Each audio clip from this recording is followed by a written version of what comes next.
আর ফেরেশতাগুলো একটা একটা করে স্বীকার করে আল্লাহরে বলেন, আল্লাহ আমি পাপী, আল্লাহ আমার যে বড় পাপী এই দুনিয়াতে কেউ নাই, আকাশের নিচে জমিনের উপরে আমার যে বড় পাপী কেউ নাই। একটা একটা করে আমরা স্বীকার করি আমি পাপী, সব পাপের স্বীকৃতি দিলাম।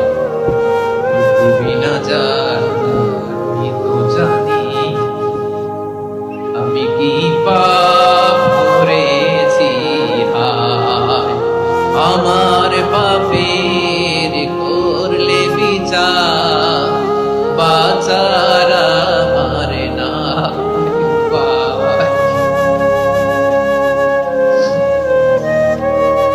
দয়াময় তুমি মাফ করো আমায়, মাফ করো। আল্লাহ তাআলা যদি দয়া করে আমাদেরকে মাফ না করে, আমাদের বাঁচার কোনো উপায় নাই। আপনি কি ভেবেছেন আপনার নামাজ দিয়ে আপনি জান্নাতে যাবেন? আপনি তাহাজ্জুদ গুজার, সিজদা দিতে দিতে কপালে দাগ ফেলেছেন, এটা আপনারা জান্নাতে নেবে না। আপনি এলাকার সবচেয়ে বড় হাতেম তাই দানশীল, এই দানের ভরসায় বসে আছেন।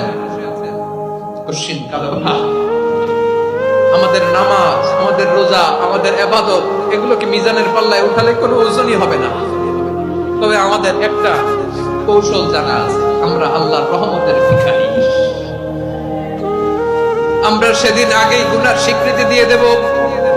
আমরা বলবো, আল্লাহ তুমি প্রশ্ন করার আগে তোমার একটা কথা বলি, আমারে কিছু জিজ্ঞেস করো না, আমি সব করেছি। এমন কোন পাপ নাই যে পাপ আমারে দিয়ে হয় নাই। তোমার রহমত দিয়ে তুমি জান্নাতে পাঠাবা, তোমার দয়ায় জান্নাতে যেতে চাই, আমল দিয়ে না। পারবেন বলতে? কিয়ামতের দিন আমরা বলবো, আল্লাহ আমার আমল দিয়ে জান্নাত চাই না, আমি তোমার দয়া দিয়ে জান্নাত চাই। তোমার দয়া ছাড়া আমার কোনো উপায় নাই।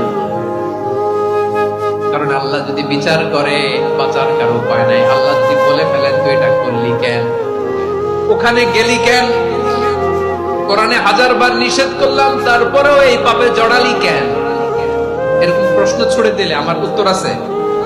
বাঁচার কোনো উপায় আছে?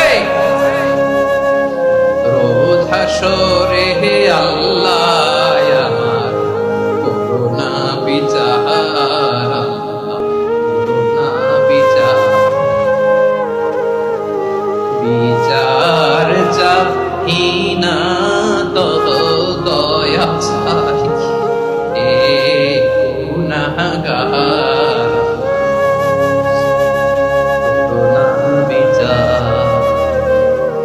আপনার আমল দিয়ে জান্নাতে যাবেন? কি দিয়ে যাবেন?